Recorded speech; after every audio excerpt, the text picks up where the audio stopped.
একটা আপনার প্রশ্ন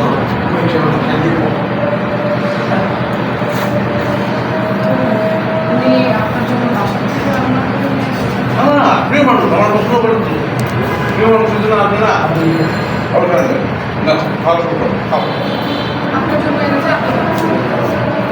আমি তো খাবোই না সব আমার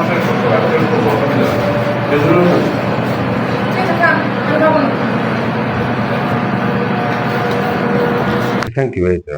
আচ্ছা না, দুইটা তো দুই ধরনের পেশা নিশ্চয়ই, কিন্তু আমার কাছে মনে হয় আমি থিয়েটার করতাম, তো আমার সেই থিয়েটার করা বা এই যে অভিনয় করা সেটা আমার শিক্ষকতা পেশায় ভীষণভাবে কাজে লাগতো বোঝানোর ক্ষেত্রে।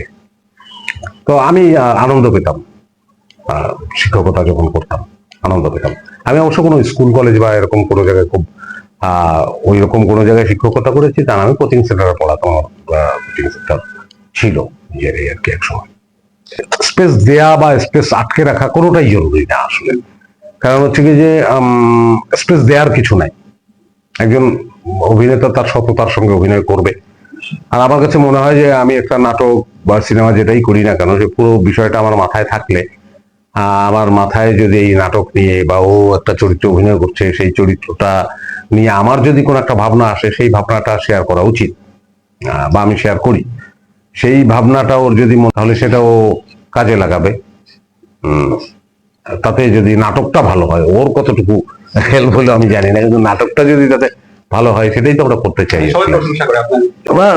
প্রশংসা করে প্রশংসা পাওয়ার জন্য না, আমি নাটক ভালোবাসি, অভিনয় ভালোবাসি, আর সিনেমা ভালোবাসি, যে কাজগুলো করছি ভালোবাসি। সেই কাজগুলো ভালো হওয়ার ক্ষেত্রে যা যা করা দরকার এবং তার মধ্যে আমি যতটুকু করতে পারি সেটা চেষ্টা করি, এই আর কি।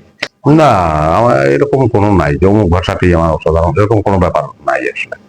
সবই ভালো লাগে, মানে সকল ল্যাঙ্গুয়েজেরই তো একটা সুর আছে, একটা সৌন্দর্য আছে। মানে আমাদের আঞ্চলিক ভাষাগুলোর কথা বলছেন তো, তো সেগুলো সব প্রত্যেকটাই ভালো লাগে। তার মধ্যে সবগুলো যে খুব পারফেক্টলি আমি পারি তাও না। আর অনেক আঞ্চলিক ভাষা না, ওটা একটা আঞ্চলিক ভাষা ছিল, তা বরিশালের। বুঝলাম তো, সেটাই আর কি। সবগুলোই ভালো লাগে, খারাপ লাগে না কোনোটা। সেটাও এক কথায় বলা সম্ভব না, সেটা একটা দীর্ঘ ক্লাসের ব্যাপার, এবং একটা দীর্ঘ ক্লাস না, সেটা দীর্ঘদিনের দীর্ঘ ক্লাসের ব্যাপার। আমি প্রথমেই বললাম যে একটা দীর্ঘ সময় ধরে আমি আসলে থিয়েটার করেছি, সেটা এরকম একটি সাক্ষাৎকারের মধ্য দিয়ে আসলে কমপ্লিট করা মুশকিল হয়ে যাবে। বাট তারপরেও একটা কথা বলা যে আমি যে কাজটা করছি অভিনয়, সেটার প্রতি সৎ থাকা, থাকলেই আসলে অনেক কিছু আস্তে আস্তে, অনেকেরই ধারণা আছে, অনেকের নাই, অনেকের আছে। আমি প্রতিদ্বন্দ্বিতা কখনো করি নাই এবং এখনো মনে করি না। আর আমার একটু আলসেমি আছে, আমি আমার নিজের কাজেই খুব কম দেখি। মানে এটা খুব বড় ব্যাপার না যে গর্ব করে বলার কথা না, বরং নিজের কাজ দেখাই উচিত। কিন্তু এই আমার চারিত্রিক বৈশিষ্ট্য, এই আমার নিজের কাজও দেখা হয় না। ভয় লাগে যে এই জায়গাটা ভুল করছি, পরে ওইটা নিয়ে আধা ঘন্টা মন খারাপ থাকে। সো প্রতিদ্বন্দ্বিতা শিল্পের ক্ষেত্রে আমি বিশ্বাসও করি না, নাই। আমি আগেও ছিল না, কখনোই ছিল, এখনো নাই যে আমি অমুক জায়গায় যাবো। বলবো যে তারা ভীষণ ভালোবাসে আমাকে, আমাদেরকে, আমাদের সংস্কৃতিকে, আমাদের নাটককে, আমাদের সিনেমাকে, আমাদের দেশকে। দেশকে যে ভালোবাসে সেটা এই দেশের মানুষ বহুবার বহুভাবে প্রমাণ করেছে। এদেশের নাটককে, এদেশের সিনেমাকে, সংস্কৃতিকে ভালোবেসেও তারা বহুবার প্রমাণ করেছে। কারণ আমাদের এই দেশ এখন তো আসলে এই নেটের যুগে সবকিছুই উন্মুক্ত। হ্যাঁ, আমরা অনেক কাজই অনেক অল্প পয়সায় বানাতে হয়, তারপরেও আমাদের এই কাজগুলোর প্রতি তাদের ভীষণ ভালোবাসা। সেই জন্য আমি বলবো আমি কৃতজ্ঞ তারা যে আমাদের কাজকে ভালোবাসে, এবং আমিও ভীষণ দর্শকদের ভালোবাসি। সবাই ভীষণ ভালো থাকুক এবং দেশের সঙ্গে থাকুক, দেশের সংস্কৃতির সঙ্গে থাকুক। ভাইয়া, আপনার এখন বর্তমান একটু আমরা কাটি, একটু ভাইয়া বর্তমান কাটো, কাটতে বলছি ভাইয়া, প্লিজ কিছু মনে করেন না। আপু কেমন আছেন? আসসালামু আলাইকুম বলেন।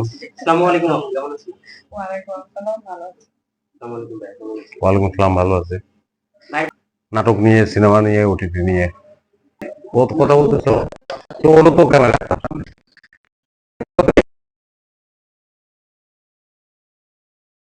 হইলাই তো।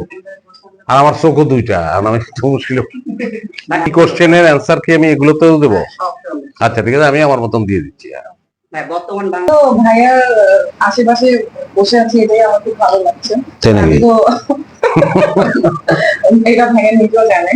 তো আমার যেটা আমিও সবাই যেটাই বললো, আমিও ভাইয়ার আসলে খুব ভক্ত ছিলাম। তোমার সাথে কাজ করতে পারবো এটা তো ভাবিনি। আমি নিজে কাজ করবো যে সেটাই আমি ভাবি, ভাইয়ের সাথে কাজ করবো যেটা আরো পরের বিষয়। এখন কাজ করছি একসাথে, অবশ্যই খুবই গুণী অভিনেতা, অত্যন্ত ভালো মানুষ। আমার আর প্রশংসা করার দরকার নেই, আমরা খুব ভালোভাবে কাজ করছি এবং ওর চরিত্রটা খুবই গুরুত্বপূর্ণ একটি চরিত্র, একটা কি বলো বিষণ্ণ একটি চরিত্র। সে আমার কথা তো শেষ হয় নাই, শেষ করি নাকি? তো ভীষণ বিষণ্ণ একটি চরিত্র, তো সেই চরিত্রটি সে খুব ঠিকঠাক ভাবে করেছে এবং করে যাচ্ছে। তো ধন্যবাদ যারা আসলে এই আমাদের এই সিরিজটি দেখছেন, সকলকে ধন্যবাদ। আচ্ছা, অবশ্যই ভালো লাগে, ভীষণ ভালো লাগে। এবং আপনি লাগে জীবন্ত নাটক আমি এই প্রথম শুনলাম, এর আগে কেউ বলে নাই। ভালো লাগে আমার, আমি অভিনয়, আমার অভিনয় মানুষ পছন্দ করে, দর্শকদের জন্য কাজ করি, তারা পছন্দ করে। তো আমি যেটা চাই সেটাই তো পাচ্ছি, সো আনন্দিত, খুবই আনন্দিত আমি। হ্যাঁ, ছোটবেলা থেকেই আমার অভিনয় করার ইচ্ছা, কাজ হয় না। মূল কথা হচ্ছে এটা, অ্যাক্টিং এর জন্য যদি কেউ অ্যাক্টিং করতে চায়, আমার কাছে প্রথম মনে হয় যে ভেতরে টের পাওয়া যায় যে আমার আসলে অ্যাক্টিংটা করতে ইচ্ছা করছে, এটা জরুরি। এবং সে বুঝতে পারে নিজেই যে না, আমি এই কাজটা করতে পারবো। প্রথম হচ্ছে এটা। একটা বিষয় হচ্ছে যে আমি অভিনয় করার ক্ষেত্রে যা একটু পর্দায় দেখা গেলে লোকজন আমাকে বেশ প্রশংসা করা যায় না, ডিরেক্টরই করবে, নিষেধ করবে, এটা আপনার আগে প্রচার হয়ে যাবে বা কিছু, তাই না? ওটা তো ফুটেছে আর কি, এই জন্য করা যাবে না। তো আপু আপনার নাটকের নামটি কি, বা এটি কি ধারাবাহিক? আপনি কোন নাটকের কভার করতে আসছেন? আমি তো কভার করতে আসছি যে ঘরের শত্রু ডিভিশন। হ্যাঁ, গুড। এটাই সেই নাটকের নাম হচ্ছে ঘরের শত্রু বিভীষণ।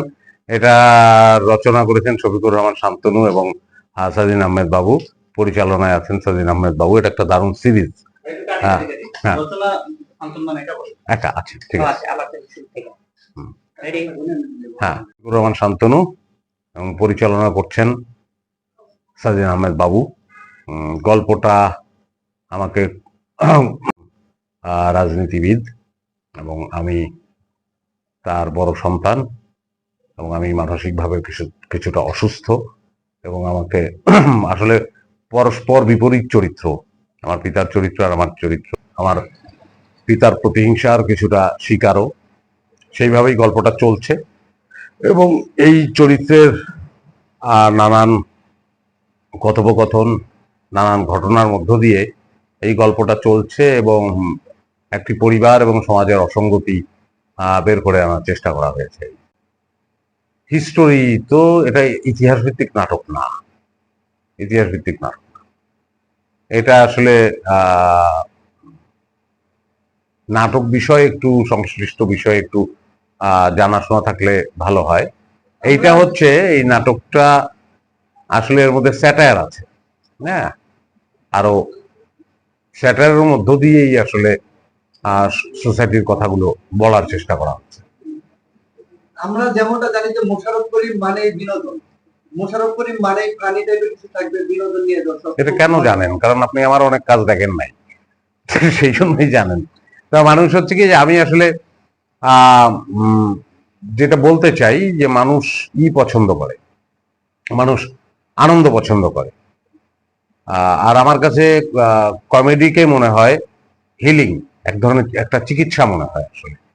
কারণ আমার নিজের ক্ষেত্রেই ঘটেছে যে আমার ভীষণ, আমি অসুস্থ বোধ করছিলাম, মন খারাপ ছিল, সেই সময় আমি মিস্টার বিন দেখলাম। তা আমি